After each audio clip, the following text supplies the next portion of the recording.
Good morning welcome to SK education track छोट गप माध्यम एक मोटिवेशन आपण मानक पाई गोटे पुओ ता घरे शुआटी आनी रखिला। शुआ को खाइबा को देला, शुआ को भल पाइला, शुआ को किछि कथा सिखाइला। सेई कथा सिखाइबा भितरे गोटे कथा सिखाइला तू किए एपरी प्रश्न पचारिबाकू। शुआ सबुदिने सेपरी प्रश्न पचारिला। जेतेबेले से सान थिला से प्रश्न बारंबार पचारुथिला। सेतेबेले सेही पुओ को भल लागुथिला। जेतेबेले से बड़ हैला धीरे धीरे पाठ पढ़िला सेतेबेले मध्य शुआ पचारुथिला तू किए।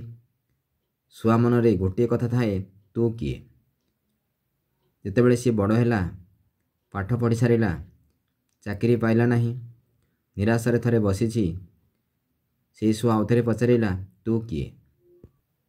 शुआर कथा शुणी से पुओटी विचलित हो गला। मु शिखाइथिबा कथा बारंबार शुआ कहूछि काहेकि ताहले मु किए। अन्वेषण कला एवं निजको पचारिला वास्तविक शुआ को शिखाइथिबा प्रश्न मो पाई आज दिग्दर्शन हेबाक जाउछि। एहा परे से परवर्ती समय बड़ निजुक्ति रे अधिष्ठित होला परे से शुआ कथा मने पकाइला। पक्षीटी हेले मध्य मो परिवर्तन रे अनेक सूचना संभावना तैयारी करथिबा हेतु मु शुआ पाखरे आज भी ऋणी।